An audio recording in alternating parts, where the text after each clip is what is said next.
Marriage Culture Commentary. What have your thoughts been on the Texas shooting and then the follow-up from the left, like just the notion of free speech dissolve right before your eyes? Blatant double standard. It is shocking.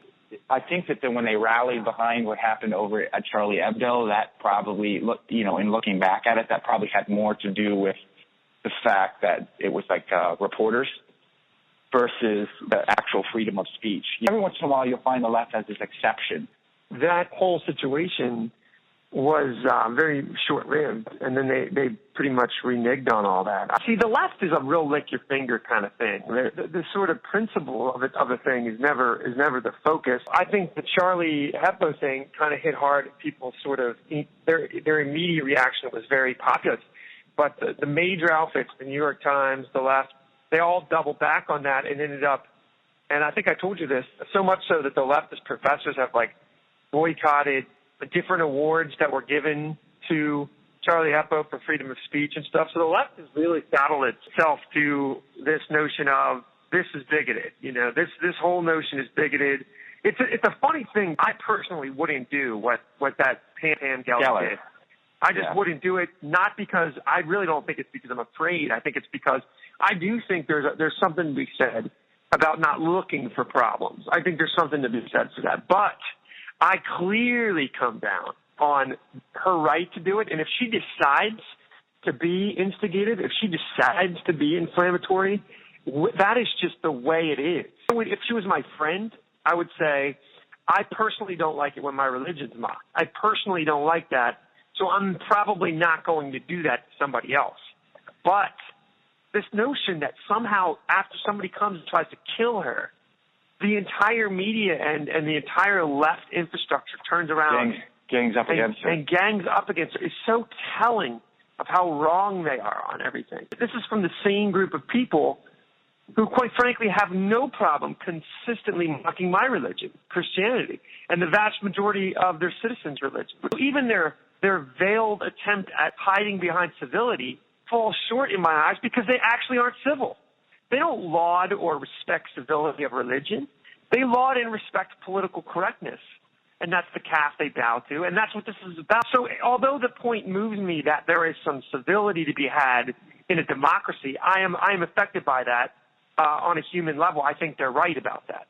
But by no means whatsoever does that confuse me or muddy my thinking, which is what they attempt to do. It's like the devil's trick. He uses good to cover up evil. The left is trying to make it seem like they're the good guys because they don't want Islam to be slandered or whatever. This is a group of people that genuinely hates religion. Threefold thing. It's spiritual. It's supernatural. I mean, it's definitely supernatural. And then it's also a little bit strategic, and it's obviously political. And the left's running defense for Islam. I really, truly believe the left doesn't think about it. The world is seen through lenses, race, class, gender, victimcrat. That's how they see everything, portion of leftism. Islam in his mind is some downtrodden religion. How they justify that in reality, I'll never know as they're cutting off. So they believe that in some ways it's like the African American of religion. Exactly. It's just their knee-jerk reaction to this. They don't even think. They just victim. The victim must be right and the powerful must be wrong. And again, I want to reiterate how the victim is the guy cutting off the head. They can only thread that needle in a leftist mind. But anyway, there's that. And then the other thing is they don't like dissent. They don't like freedom. They don't like speech. Quite frankly, the left really, truly does walk in lockstep with radical Islam in this way. Now, I'm not calling the left radical Islam. There's great differences. But in this way, that they do not like dissent because they have weak arguments. So they realize they're not able to exist if everybody gets to pull up a chair in the arena of ideas. The left will completely crumble like a cheap lawn chair, as will Islam. Islam is a tapestry of imbecilic, ridiculous nonsense. They also both have to lie about their true identity. Yeah, exactly. They have to lie about their identity. They have to not have dissent. What do? They make it so that people fear the consequences of speaking truth in the direction of that ideology. And I think there's a lot to be said of that. And then obviously there's the supernatural realm. They're both evil. They're evil. I'm not even afraid anymore. If you can't handle that kind of speech, the left is evil. Go down the line, every single issue they're wrong on. Every issue from justice to truth to the life of the unborn. They're wrong. They're always wrong. They're always in the corner of evil. The left hasn't militarized yet, but they have those same totalitarian instincts. The leftist Sharia law, where they hunt down the Christians that don't abide by social engineering standards, that is Sharia law. That is not full Sharia law, but that certainly has tracings of it, doesn't it? You will comply or we will hunt you down. I don't see how you don't make that correlation. So in my mind, I finally found the correlation, because for years I was like, what is going on with the bedfellows of Islam and leftism? Because if you just look at it without a sophisticated mind, you just see, oh, one likes gays, the other doesn't. You know what I mean? One likes women, the other doesn't. But you and I both know the left doesn't care about gays, and they don't care about women. They care about power. Those are just tools. They don't care about any of these things. They'll throw every one of those constituencies under the bus if they don't need it anymore. Every one of them will go under the bus to the leftist power. They don't care at all about these things. They care about how they can use these things to enrich themselves and empower themselves. Yeah. But I've been surprised at how quickly our nation has been willing to just sacrifice free speech. I think you wouldn't have to look hard, specifically on the college campus, to find people that say, yeah, you know, you can't say anything you want. Speech is too dangerous. You're already hearing that from major news. You're hearing that from politicians. Right. They really showed their hand with that this time around. Why would you do that? Come on, you know, that's just, you know, you have free speech, but you shouldn't do this. Well, no, then that's, by definition, you're saying I don't have free speech. By definition, you're saying that there are things that are off limits. Common sense would dictate that you only have to protect speech that is unpopular. So by that definition, the whole purpose of having free speech is to protect unpopular speech, period. That's right. I would say right now free speech would probably be most utilized by anti-Islam people or people who don't believe in Islam, and then Christians, because what they're saying is starting to become considered hate speech because they're quoting the Bible. And so at this point, at this moment in history, maybe at one point in history, free speech was, you know, free the slaves. But right now, it's I believe in the Bible. So that needs to be protected. Notice which ideological realm actually believes in the creed and the value, because when Christianity was the populist sort of thought, and that certainly was the case even when we were growing up to some extent, but certainly when our parents were growing up, those people actually believed in free speech, because if you were a communist or you were a leftist or you were a homosexual, you were allowed to say whatever you wanted to say, regardless of the popular thinking on the matter. Now things have a little bit shifted, at least in the power realm. So the people that control the television stations, the radio stations, the political power, they now hold the reins, if you will, and they have no interest in allowing people who disagree with them to speak freely. So notice who actually believes in freedom and who just uses it as a means to an end. That's an absolutely wonderful point. When Christianity was the juggernaut, if you will, when it pervaded society by way of numbers and thinking, it allowed you to say what it truly did believe in speech, because it allowed you to. And I've said this many times. Christianity, you cannot have liberty and you cannot have freedom outside of it. And of course, the globe, if you look at it intellectually honest, it exemplifies that. Look at where Western civilization is built. It's built upon a foundation of Judeo-Christian values. That's where these things, these laws, these justice systems all move forward. If you look at Islam, what do you see? Right? What do you see?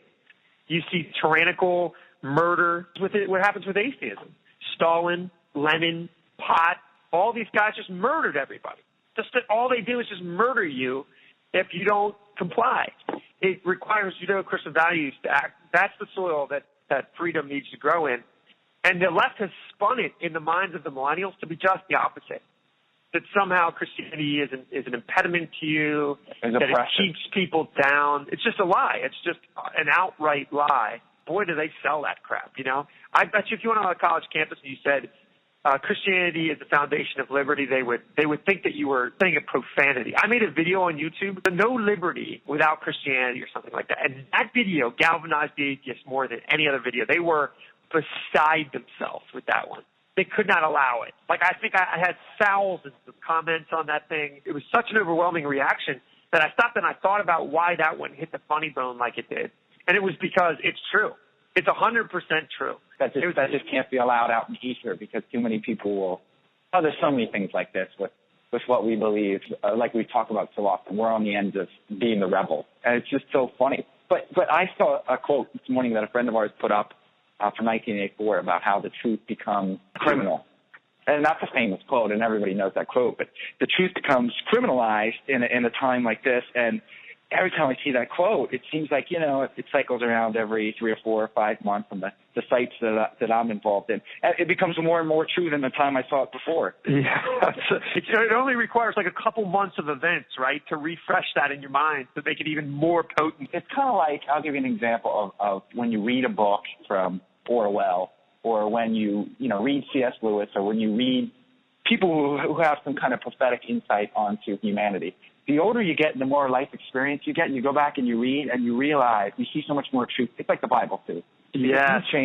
Because you've changed, you see the truth, and you see it's almost like a living, sometimes it works like that, almost like a living. I think that's why God's word is called the living word, because truth, it's fixed. And so when you get better, you see it differently. Fascinating. That quote is interesting to me because another social commentator that I adore, Dennis Prager, he's coined this phrase that I think is so powerful, which is, when you do not fight evil, you hate those who do fight evil. It's very similar to that. It's a spin on that. But I think that is so true today. It's not so much even the speech as much, but if you fight evil, if you even fight evil, so if you stand up to evil for the sake of innocence, it so convicts those who are not only not fighting evil now, but are running defense for evil. They've stopped being apathetic, and they've now become almost like the watchers of the guard of that evil. Like they're not robbing the house, but they're in the getaway car. You know what I mean? Yeah. They're participating in it, and their conscience is so pricked by your willingness and your courage to fight evil that they then hate you for fighting the evil. And that truly is where we are. Or like a doer of good, like the Boy Scouts are attacked, Salvation Army is attacked. They're not even politically in the fray, so to speak, but their lives are such an example of goodness and such an example of righteousness that they need to be attacked too. They just keep finding new victims as they evolve. That darkness just can't deal with it. It's just too much for that darkness to allow that to abide. It's a fascinating time we live in, but I'll tell you this. A guy named Matt Chandler, I think his name is, our brother turned me on to him. He's very, very talented young preacher. I think he was diagnosed with cancer, and it really rocked his life, and he came out a real force to be reckoned with as a human being, which often facing your mortality will do that to you. But this young man just gave a sermon about kind of rebuking the church for the need to constantly be cool, chasing this carrot on a stick, chasing this, we got to be cool, we got to present Jesus in a cool fashion, so on and so forth. He was like, this has to be thoroughly rejected. This notion within the church has to be put to death. This is so vital because as we're talking, you were talking about how now we're the underground and we're the rebels. And I think people, conservatives and people, there's a lot of people that feel like they just know this is right. When they hear this said, when they hear us say this stuff, when they hear this truth spoken wherever they're hearing it, they just know it's right. They have enough moral fiber. This is what we have to make peace with. We cannot be addicted to being cool, to being appeased, to being condoned, to being liked. That cannot be our motivator because the world will destroy us, Satan will destroy us, and we'll ultimately crumble from within. What will be the rock of ages is courage of our convictions regardless of the time we live in. And that's not true of our faith. That's true of our ideology. And I so want to encourage people to see that. Christ is always going to be polarizing because he is here to break you and then rebuild you. And there's no getting around that. He's not here to sew you up as you are and to send you on your way. No, you will die at the altar of that cross, and you will come back who you were meant to be. That has to be grappled with. You got to address the fact that that's the message these days. The message these days is so you-centered, and it's so listen to your heart, be who you are. And every time I hear that, even if it's packaged in such a cool way, even if the other things in the little meme and the other things in the article I'm reading are right, that just is the exact opposite. That is of life. not right. That is not right. What has happened to me, at least, the desire that I have to bring people to the truth can even trump the truth.